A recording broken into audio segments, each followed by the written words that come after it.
This is Professional Launch with Ricot Aladin, positively connecting the less connected, bridging gaps, and building futures in the community. Professional Launch with Ricot Aladin.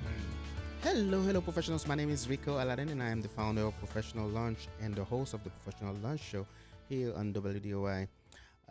This show is a space where we explore habits, strategies, and stories that help professionals not just start their careers, but launch them with purpose and impact. Today's conversation is all about one powerful principle: being intentional. We all know that success in business and in life doesn't just happen by chance. It is built by design through focused action, consistent mindset, and meaningful relationships. And our guest today knows that better than almost anyone. Ryan Botner, founder of Connaissance Speaking and Coaching, is a dynamic conference and corporate speaker who helps leaders and team build winning mindset and drive real results. His message goes far beyond motivation. It's about practical, actionable tools that help professionals increase revenue, strengthen relationships, and create transformation that lasts. So, if you are ready to move on from inspiration to intentional action, this episode is for you. Ryan, welcome to the show. Rico, can you hear me okay? Yes, All right, wonderful. welcome Well, to the show. thank you for having me. Wonderful, wonderful, wonderful. Well, Ryan, I want to know what inspired you to start Cornerstone Speaking and Coaching.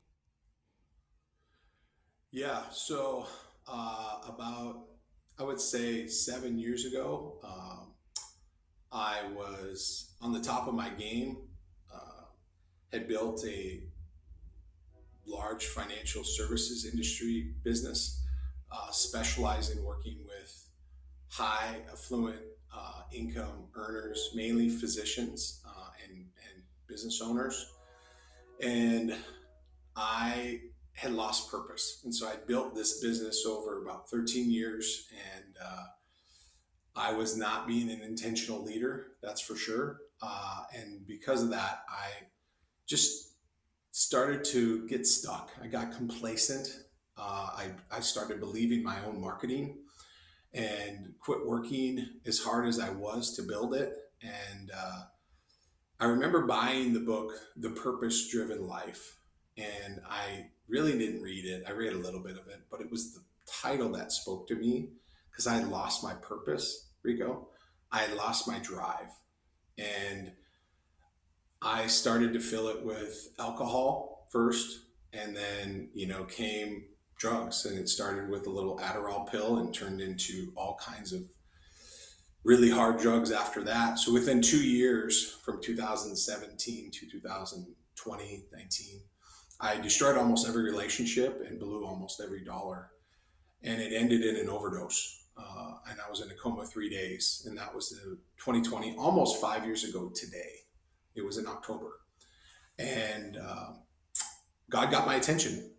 And I came out and I just had to really lean into my faith. I'm thankful I was delivered. I never touched a drug or alcohol since then. The desire was totally taken away. I had a mind that was made up. And I fell in love with the Word of God. And because of that, John Maxwell stuff really started to speak to me. In one of his books called The 15 Invaluable Laws of Growth, the first law is the law of intentionality. And I said, man, I need to start being more intentional about being a husband and a father and a business owner and a leader. And it really just stuck with me. And I just started to rebuild my life. I'd work at soup kitchens, food pantries. But it really just started with me waking up and making my bed and having a good structure and routine, and had to relearn a lot of things and rebuild my life. But I did it in losing my life in the service of others. Instead of being selfish like I had been, I just started to have compassion and empathy for others. So I actually worked for the state for a little while, worked with people in addiction and homelessness. And so I did that for about a year and a half. And then a motivational speaker came through, and I live in a small town north of Bismarck called Washburn. And he spoke at our first responders banquet in February of that next year. And he could have swore he was speaking right to me. And I tapped him on the shoulder and said, I want to do what you do. And he said, well, call me Monday. And that was the first real coach that I hired coming out of my substance abuse situation, and went through coaching. And then I just started to cold call business owners, car dealerships, real estate offices, started to speak for 20, 30 minutes, put together a keynote on being intentional and having an attitude for excellence, and speaking against complacency and being comfortable and building a life of significance. And so that's where it all started. And that's been, I've been doing that full time for almost 4 years. Wonderful, wonderful. Part of your story that I think a lot of people can relate with, it's the fact that sometimes we feel lost. Yeah. We don't have purpose. And as you know, I don't know if I mentioned that if I told you before, but this show is about helping young professionals who are starting out launch their careers. And Yeah. sometimes you can feel lost even at 18 years old or at 20 years old, right? Not knowing, Yeah. not having any purpose. And so my goal today is really for those who will be listening or who are listening to this to get Mhm. something from your story that they can use. But you talk about being intentional, and I want to know what does that mean to you personally on Yeah. a daily basis, Yeah. being intentional. Well, I think it really starts with everything rises and falls on leadership. I'm kind of old school in thinking that, right? And the first leadership I need to own in my life is I need to lead myself. And then once I lead myself, because if the plane's going down and I don't have my oxygen mask on, it's hard for me to put it on for anybody else. Hmm. Um, but then I'm also, I'm a husband, I'm a father. So that's being the leader of my home and then flowing that into my coaching business, my speaking business. We also have a nonprofit that has sober living. So I'm constantly challenged to grow as a leader and be an intentional leader. And being an intentional leader to me means that I'm driving with purpose. So, like, my purpose and my mission is much bigger than me. That was the problem that I had, is that it was all about me and building this Ryan's kingdom. And so now my purpose is much bigger than me. And because of that, I have a vision that in the tough days, I don't become a slave to the immediate because I have my eye on the ultimate vision and purpose. And then that brings me much clarity and also direction and confidence in every step that I take. So intentional leaders, they know why they lead, if that makes sense. Mm. It's not about authority, right? Because the position is one thing, but you need to really tie into your purpose. Like, why do I want to do this? Like, when I first coaching people, I ask them, okay, you're doing this. Why are you doing this? Like, we need to know the why behind it, because it's about impact. It's not about authority. And also the other thing that about being intentional is that the more intentional I am, I can align every decision with a clear mission and vision, ensuring that my actions move everyone around me, including myself, forward. I want to keep moving forward. I can't stop and be stuck, and I definitely don't want to go backwards. So there's three types of people in this life. There's the climbers, the campers, and the quitters. We all know the quitters, okay? They're gone. The campers, they kind of stick around, but they're not moving. And then there's the climbers. And even if I only climb an inch every day, I just want to embrace a life of growth. And that's how I can be more intentional. Wonderful, wonderful. And from your bio, you have sales experience. How did your journey in sales shape your approach to leadership and coaching? Yeah, great question. Well, first of all, I had to learn real quick to be comfortable with being uncomfortable. And in the life insurance business, financial services, when you first come into training, they say, okay, you need to bring 200 names to training, and we're going to go through your script on how you're going to reach out to these people. So now I overcome my fear of making phone calls, uh, inviting people to be able to do fact finding with them. And so I had to from day one. And if I would have refused to do that or allowed the fear, false evidence appearing real, influence, I would have had to go work for somebody else and I would have never been able to build my business. So that number one, facing my fear and making sure that I prioritize my revenue generating activity every single day. I had my power hour from 9 to 10. It was me making phone calls and making sure I had a full schedule moving forward. And all of those things needed to be high priority in my life. And I wanted to make sure that if they told me to make 30 phone calls, I'd make 40.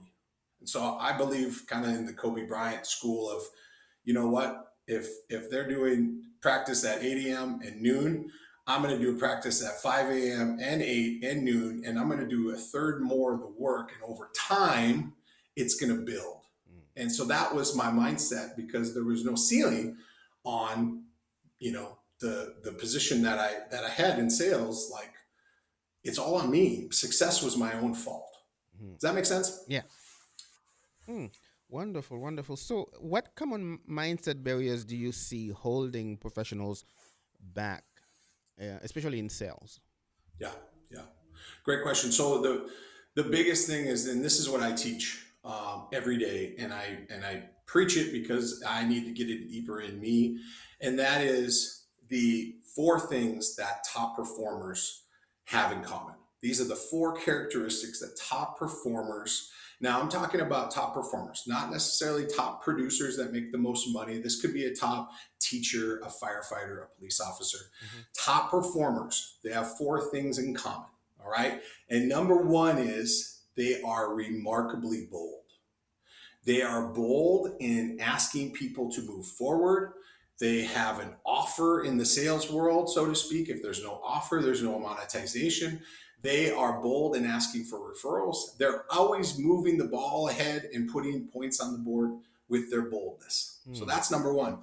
Number two, they're amazing people connectors. mm, Uh, they not only can connect with somebody within 4 to 5 minutes of meeting them, and you think like, wow, I think I've known Rico for 10 years because of their connection power. And they also have an ability to be a professional people connector and connecting them. I believe your network is your net worth, and connecting them with other people that will move the needle in their business as well. I believe in being a needle mover. So they're needle movers who are people connectors. That's number two. Number three, they have an intrinsic motivation. That means, once again, the mission is bigger than them, and they wake up every day and they activate and they know how to activate. And there's ways, and I talk about this a lot in my speeches and my coaching, is ways to activate every day. It could be competition, it could be fear of loss of losing something, mhm, it could be embarrassment, right? It could be a lot of things that activate you every single day, but they have an ability to know, no matter what's going on, I have an intrinsic motivation, which motivation means to move, and I am just going to move. When I don't know what to do, I just do something. I make a phone call, I schedule a meeting, I'm moving forward, and I'm not getting stuck. I'm not getting complacent. That word complacency is a gradual fall into a state of mediocrity. And so I have 7 kids, and I don't ever wake up and I talk to my kids. I don't say, hey, listen, go be mediocre today. mm, We say what? Go be great, because we want them to go to the greatness factory every day, not to the complacency center. Okay. All right. The complacency center is closed, but the greatness factory is open. All right. So they have an intrinsic motivation and they know how to activate. Number four, last one, is they have grit.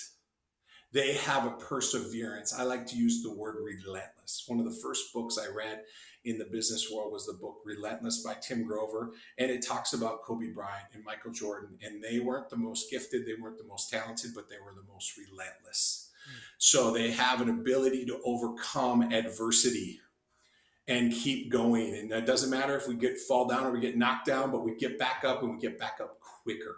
Hmm. And so those are the four characteristics of being a top performer, Rico. Wow. I really like that. We're gonna take a break. When we come back, Ryan, one thing I would like you to do is we summarize that for the listeners. Okay, we'll be right back.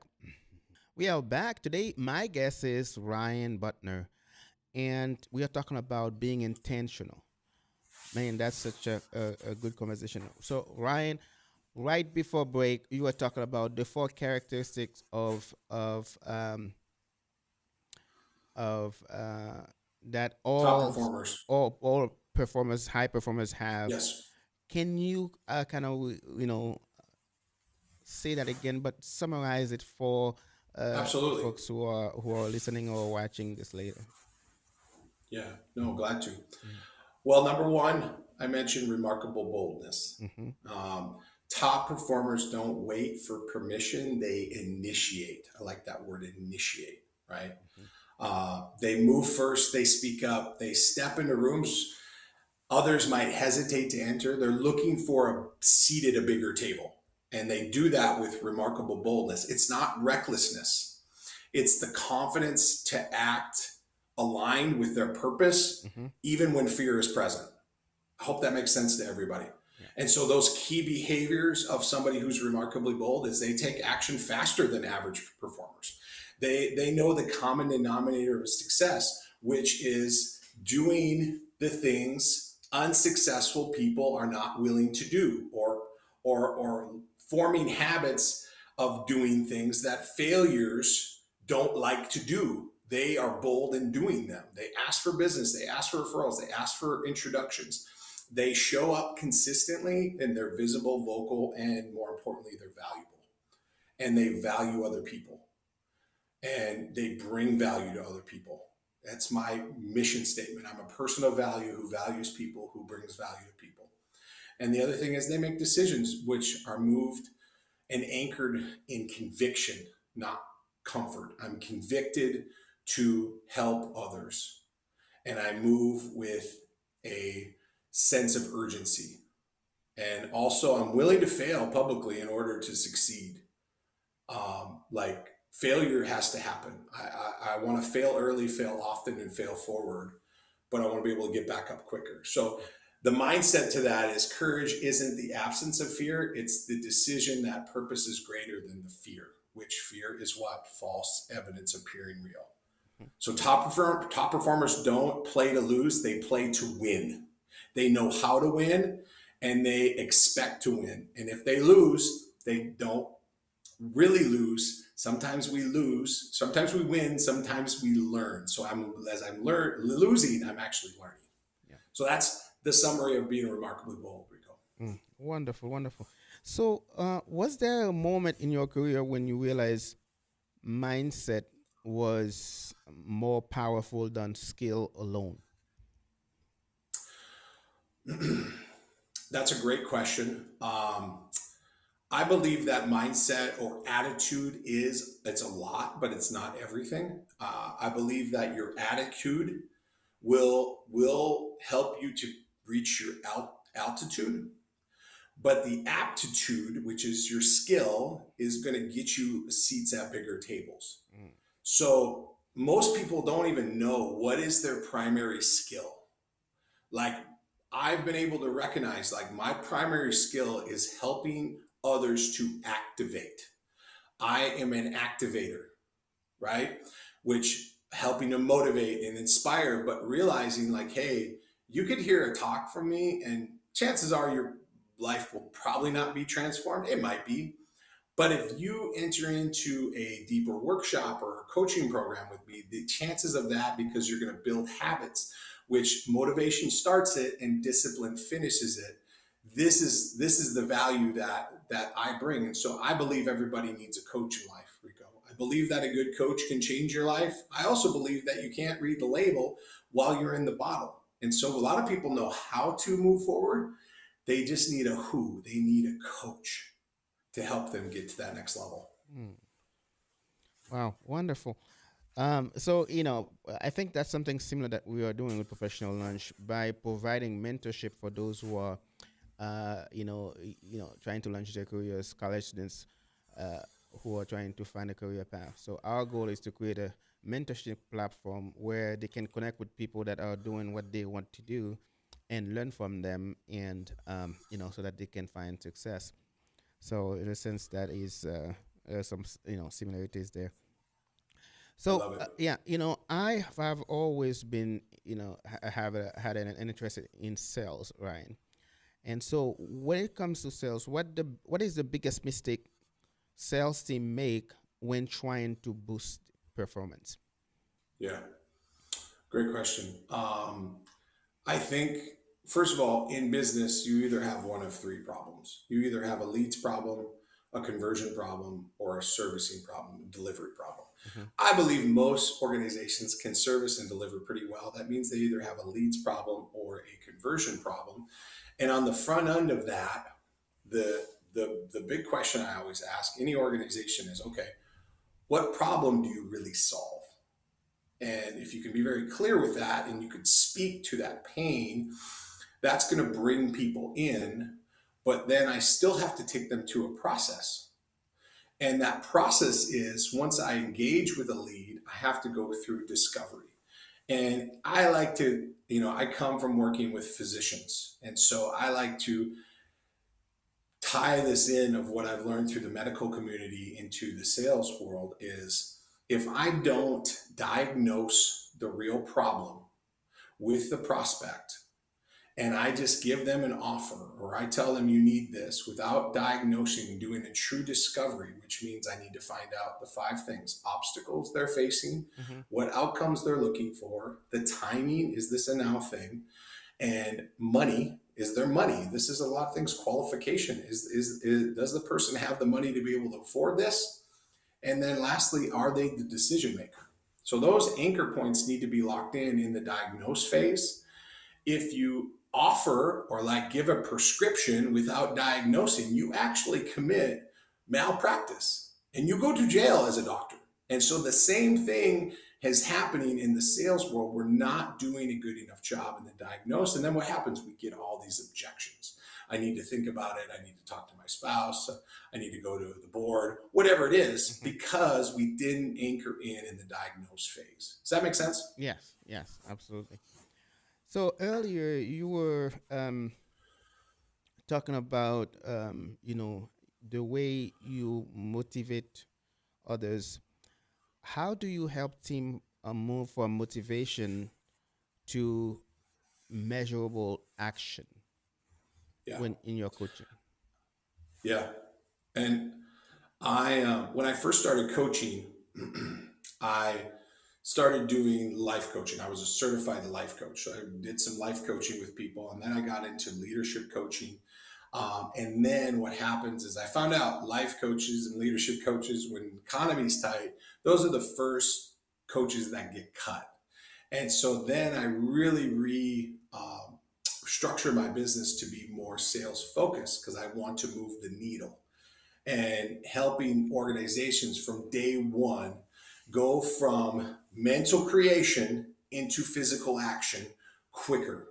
And so, what is the one or two key things that's going to move the needle in this business that's going to be different than anything else we've ever done? And how can I help them to implement and integrate that as fast as possible?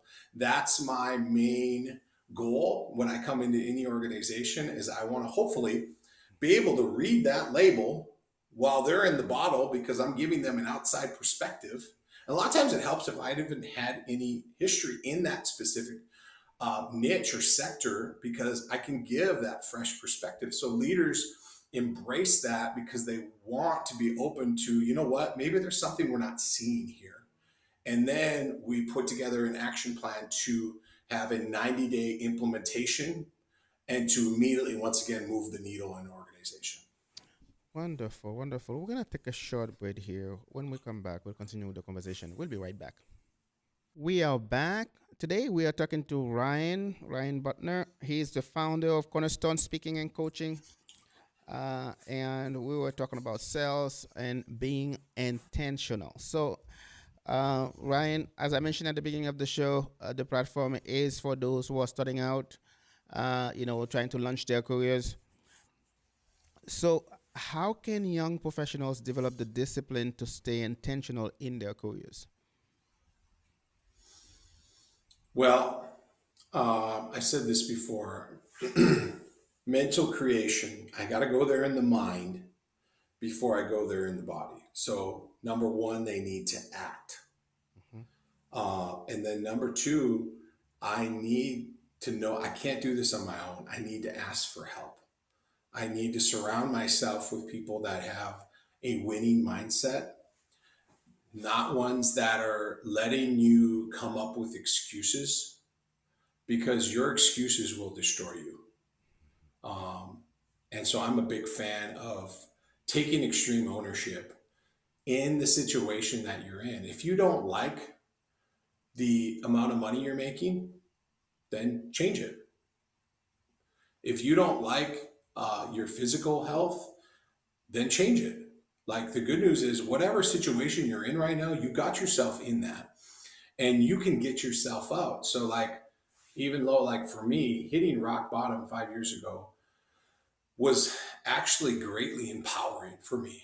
It was empowering because I knew I got myself in this situation, I could get myself out. Now, with God being my helper, I needed to lean on my faith.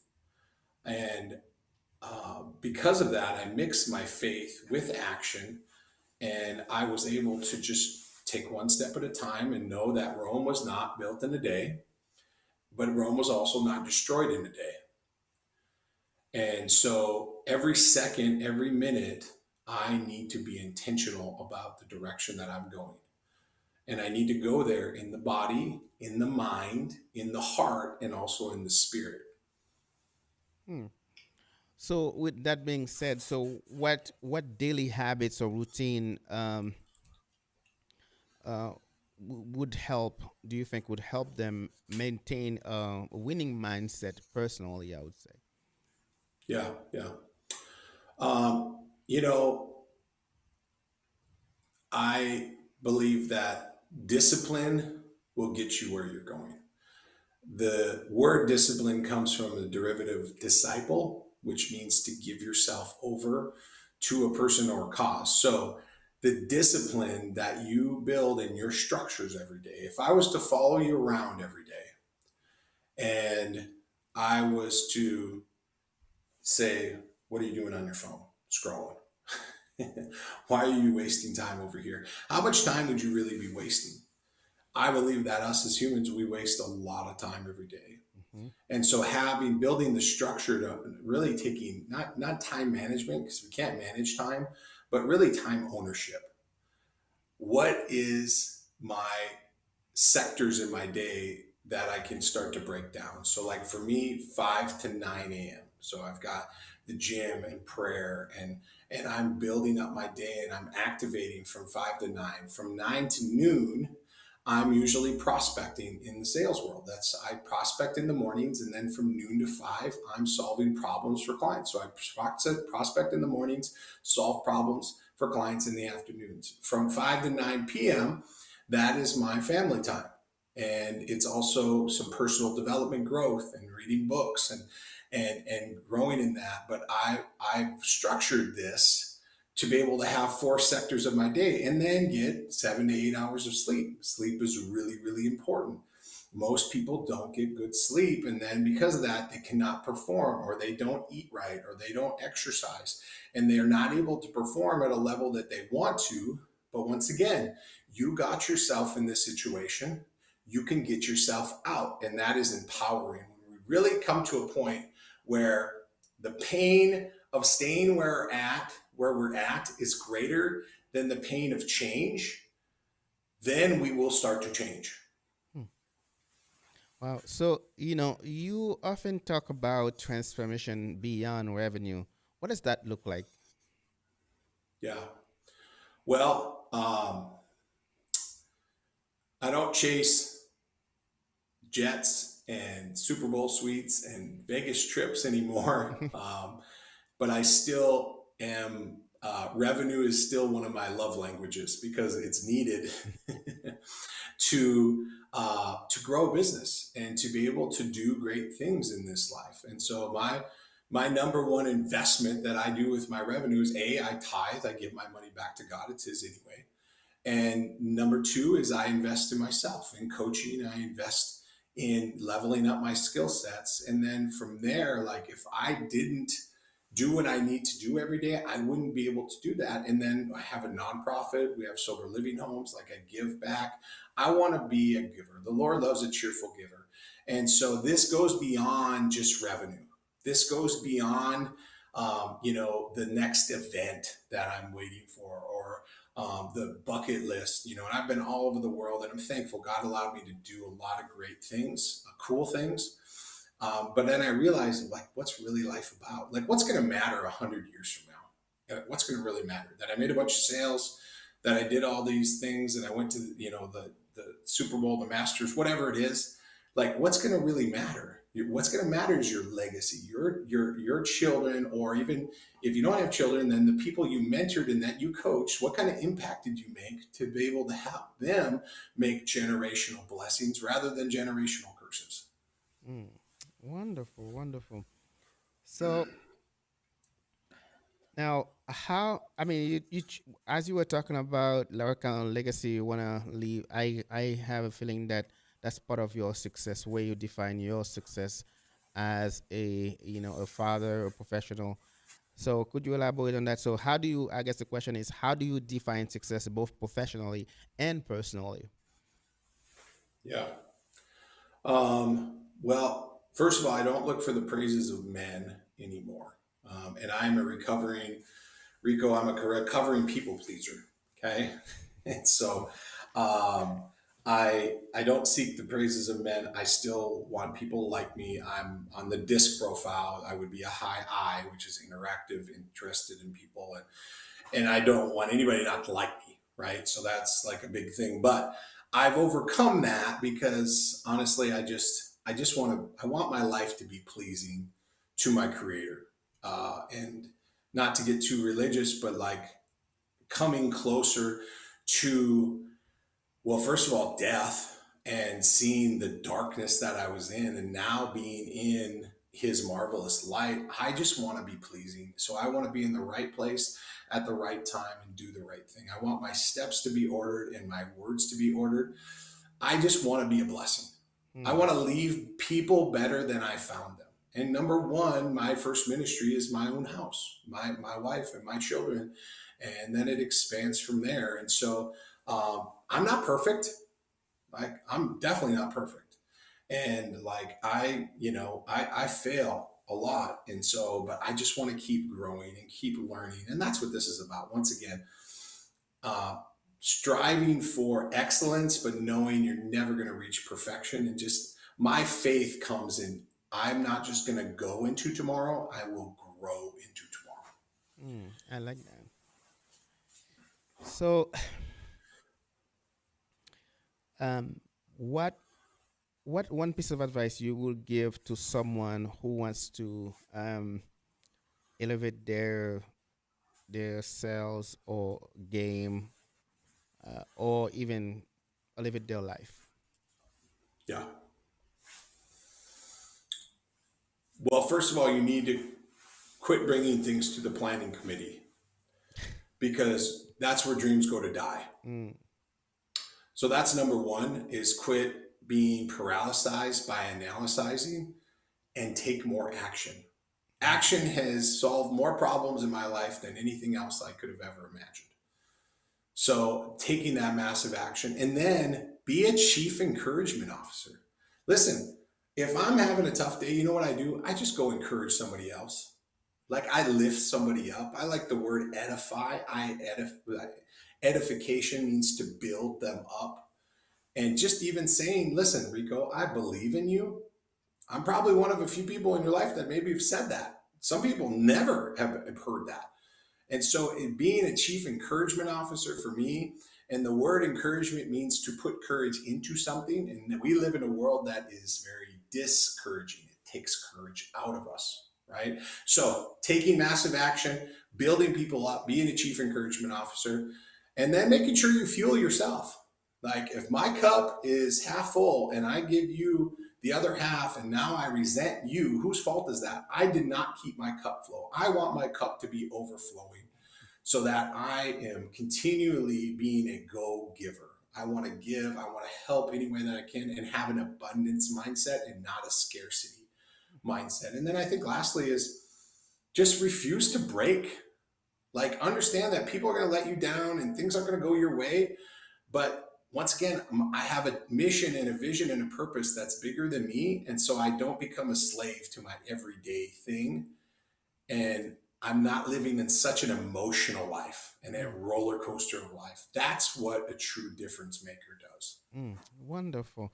That was great, Ryan. Thank you. We're gonna take another short break here. When we come back, we'll continue with the conversation. We'll be right back. We are back today. Our guest is Ryan Botner, and he is the founder of Cornerstone Speaking and Coaching. We're having a conversation about being intentional. Right? It's a very powerful principle that I think we all can look at and kind of include in our lives. So, as a reminder, you should know that Professional Launch is a nonprofit organization, and therefore we heavily rely on friends, on partners, on guests, on to keep our operation going. So, please go to professionallaunch.org and see all the way you can support our work, support our operation. We are so grateful for your support. Now, Ryan, um, as we were talking about advice for young professionals, um, if you were, you mentioned you have kids. If you have, if you were at a training and then a young college student walk up to you and say, "I want to do what you do," or "I want to, be intentional about my life." Besides the three advice that you say earlier, you mentioned earlier, if that's going to come to you and say, "Look, I don't have a direction, I don't know, I feel like I'm lost, I'm going to school because my parents want me to go to school, I don't like what I'm learning," they give you a story like that. So what would be your answer to them, and how would you either motivate them or help them find a path? Number one, I would tell them to write their goals down. When you write your goals and your dreams down, the chances of them happening go from just 5% of keeping them in your mind to writing them down, they go to 35%. So, 7 times the chances of you taking action on those goals and your dreams. And then, if you have a deadline of the things that you want to be done by certain times, the chances go to 65%. And if you hire a coach or you have a mentor or someone in your life that loves you enough to not tell you what you want to hear, but what you need to hear, the percentage goes from 5% to 95%. So just by Mm, following that goal achieving formula, you can almost guarantee success. And the other thing I would say is start reading. I mm, mentioned John Maxwell, the 15 invaluable laws of growth. He's got tons of books. I've got a book on selling called Touch Point Selling. And it's really about relationship building because the word sell or sales, I believe, gets a bad rap. We're all selling something. We need to sell ourselves. And I need to be more intentional about what is it that I'm bringing to the table and how is that being valuable to other people. mm. I'm glad you say that. We all are setting ourselves, and that start from the time that we start thinking about what, going to college to think about a career path. And so, with that in mind, what do you think that can be? What do you think we can? How do you think we can help young professionals understand that, you know the process of selling yourself, how do you sell yourself, how you brand yourself, so that you that can lead you to success? So I guess my question is, what do you think that they can do to understand that from the time that you reach out to a company, wanting to work for a company, you are selling yourself and Yeah, you are trying to tell them that you are the best candidate for this position. That's selling yourself. It's not, yeah, you know um, I get to speak to college students and high school students at times, and one thing that I like to say is, as professionals, we are called to serve, and the sooner you realize that, how the sooner you realize that you are called to serve, and your success will depend heavily on your yeah, service. And it doesn't mean that, when I say service, it's, you can be just a cashier, and the way you serve people can lead you to success. Yes. So, um, if you could elaborate on that, on how they can start beginning to, like at least start developing that mindset of, yeah, selling whatever you are doing, Yeah. you are selling yourself, you are selling Mhm. something, right? Yep. I believe no matter if you're the janitor to the CEO, Hmm. you have the ability to lead in an organization. And even if you're not the entrepreneur, you can be an intrapreneur. So that means you have a business inside of a business. And the more profitable you are as an intrapreneur, you are more valuable to that company. That's the number one thing. And then the other thing is leadership is influence, nothing more, nothing less. People don't care how much you know until they know how much you care. How did I make them feel?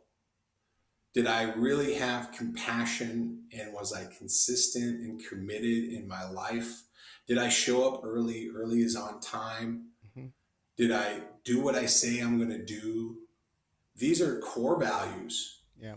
that we need to have in our life. And I believe in being consistent, and I believe in being committed. I Hmm. also believe in being curious and being a lifelong learner and compassionate to others because people go through things in life. And then lastly, I believe in being accountable Mm. and holding myself accountable with extreme ownership and being a part of organizations that hold me accountable, because that's the only way that we're going to get to the next level and really come together to be a part of a culture that people fight to be a part of. And I want to be a part of that. Wonderful. Ryan, I really wish we had more time for the conversation because I get to learn quite a bit today. And, it's a powerful principle being intentional about your life, about what you do. I think that's something that I have to, add more focus to it because that will help me. And hopefully, this episode today will help a lot of folks because we talk about a topic that is very important. Thank you so much, Ryan. I don't know when you're gonna be in Yes. Fargo, but we should do lunch when you're in Fargo just to chat a little bit Yes. more.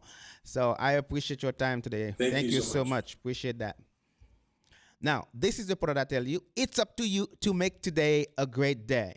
Have a great day.